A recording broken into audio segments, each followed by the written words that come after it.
Hello there, my name's Claire and this is Stitch Hem Sew. Thank you so much for joining me for my first video of 2022, so Happy New Year! I hope you had a really lovely Christmas holiday break and you managed to fit in some sewing and get some time to yourself over the holiday period.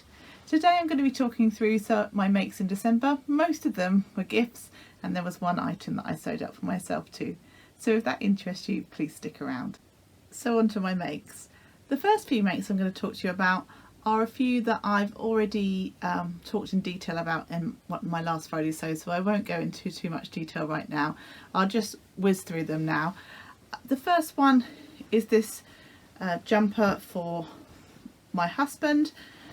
This is using the hot coffee pattern from Waves and Wild. I did the crew neck version, but there is a hoodie option as well, and there's also on the ladies version there's like a cowl neck version. You can do like a kangaroo pocket or patch pockets if you make the dress version for the lady. This one is made out of a French terry that I picked up from Pound Fabrics, and I've just done some navy ribbing on like the cuffs and the hemband and the neckband. My husband's really pleased with this one. He has even asked me to make more, so I must have done something right with that one, so that is really good.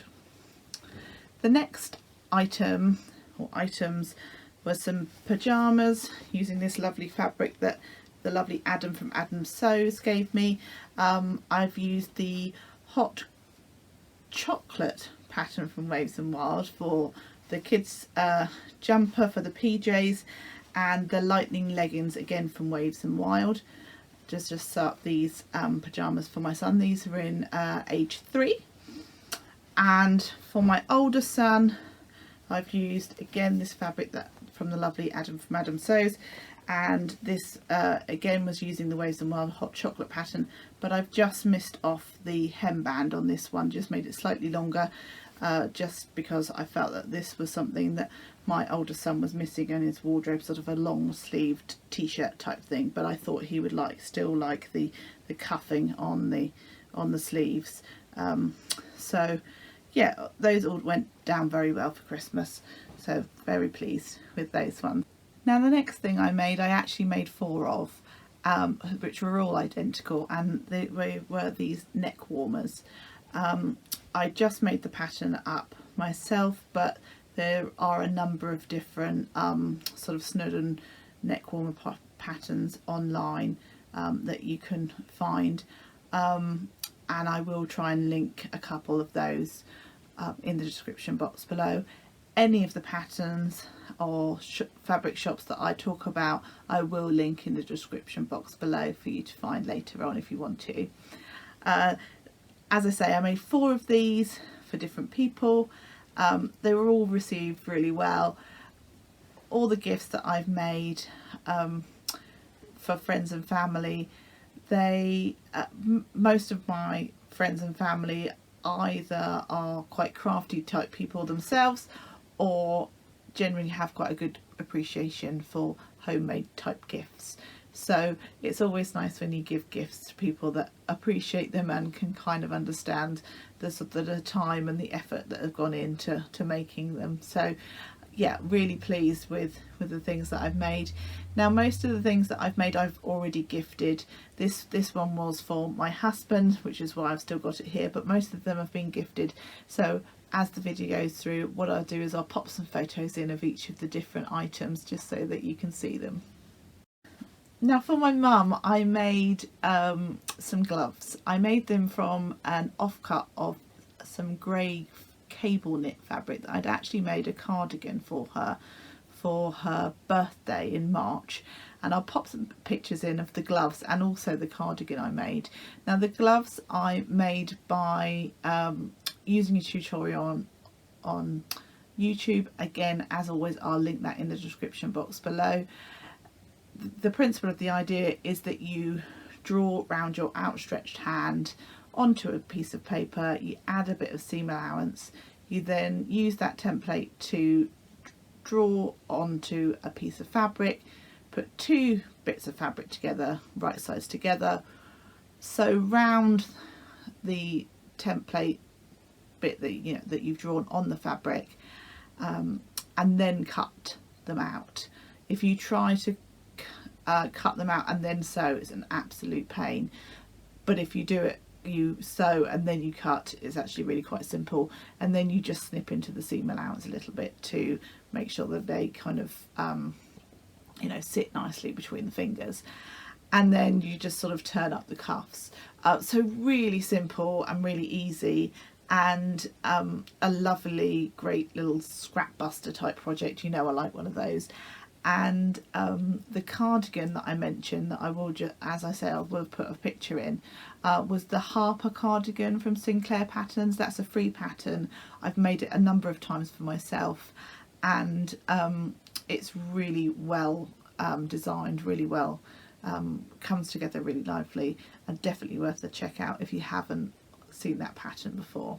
I also made for my mum a tote bag, a little tote bag that had slightly bigger bottom to it, you know, when you box out the corners to make the bottom, but slightly squatter than you would use for perhaps a shopping bag, because the idea was that she would be able to use it for a knitting project, current knitting project. My mum loves knitting. She loves making things for her grandchildren and things for the local hospital and things, so that she's always got a project on the go. And often, you know, like most of us, you might have 1 or 2 different projects on the go, so it's always nice to have another bag. And I also just popped a little magnetic sort of clasp at the top just to kind of hold it shut a little bit better. And I made that out of a sort of blue spotty fabric. I really like that fabric actually, which I picked up from Hobbycraft, and it just had like a pale blue lining, and that turned out really well as well. The other thing I made for my mum, which went along with the gloves, was some hand warmers. Now I made several sets of these for different people, and the idea is you make them out of 100% cotton, use 100% cotton thread too. You just make kind of squares or rectangular shapes and fill them up with rice. I popped a little tiny splash of essential oil in there. I used peppermint, I think, just to make them smell a bit nicer. You sew up the little gap, and then you can pop them in the microwave for 15 seconds. It just warms them up, and so that if you're going out for a walk or something, your hands stay really lovely and cozy. So my mum is always a little bit on the chilly side, so hopefully those went down really well as well as the gloves. There was also one more thing that I made for my mum for Christmas. Now it was actually from my dad, but I made it. So my dad paid for the materials and I made the item. Now every year my dad asked me to buy a top for my mum from him for Christmas, and I said to him, well, why don't I make one? Because I had all the time in the world, didn't I? As always, he'd always ask me a little bit later on in the month of December. I decided that was a marvellous idea to make a top, with knowing all the other things that I still had left to make, but I went for it, I did it, and I used this fabric.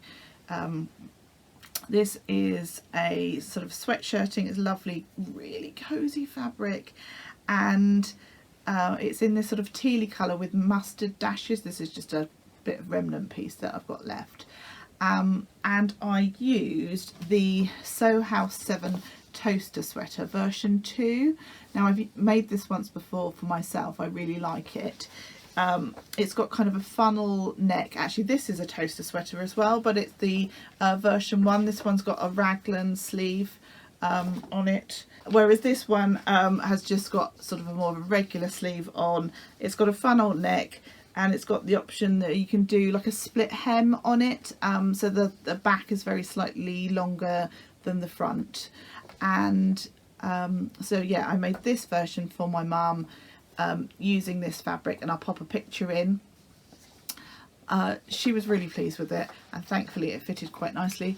It was possibly a little roomy, but my mum doesn't really like things that are really sort of tight fitting anyway. So I think, yeah, on the whole it looked really nice, and she was really pleased with it, and hopefully Dad was pleased with it as well, because it was from him. Now for my dad, I made a half apron. My dad really likes woodwork, amongst other things that he does, but woodwork is the thing that he's particularly into. And I thought an apron would be quite useful with a front pocket on. I took my inspiration from the Helen's Closet Sam apron. Now that's like a full apron, but I've obviously just done it so that it's sort of tied round at the waist. But I used the details in relation to the pocket that was on there, and it's got some little sort of side tabs where you can kind of hang a towel or a cloth or whatever, or whatever you want to hang from there, off there. I used like a needle cord fabric. It was kind of a petrol-y grey kind of colour. It was really nice. I popped a little handmade label on the front that you'll see there, and I'll pop a picture in of the apron and with my dad wearing it. I have chopped my mum and dad's heads off because they preferred not to be shown online, which is absolutely fine, but it's still nice to see sort of a body within the items. So yeah, I'll pop some pictures in of both those items. Another item I made was a reading cushion for my sister. I made it using some tartan fabric that I'd actually made last year or the year before to make some pyjamas. It was originally a duvet, and I used some of the leftover fabric to make a reading cushion. I just made that up of my own design, but there are plenty of examples out there. Lots of tutorials on YouTube. I'll try and find one that was very similar to how I made it. I spent some time making sure that I'd pattern matched the cushion sort of front and back to try and make it have like a good professional finish to it. I just used an envelope opening on the back rather than popping in a zip, which made it really quick and simple, but I think it looked really nice. I popped a book in there, you know, just so it was obvious what the pocket was for, but obviously you don't have to put your book in there. You could put your sweet treats and things in there if that's what you wanted. But my sister really likes it. She said that she's been using it and she always pops the book back in the pocket, so that's really sweet. My husband actually said after that I made it, he said, oh, I think I'd rather like one of those, so maybe I'll have to pop that on the list of things to make at some point. It's quite rare that he actually, although he's always quite good high praising of the things I make, it's quite rare for him to express that he would want something too. So yeah, I'll definitely have to put that on the list for him at some point as well. Next couple of things I made were some eye masks. Now I've spoken about these before in some previous Friday Sews videos. I used the Tilly and the Buttons Fifi mask. I'll pop a picture in of one of the masks that I made.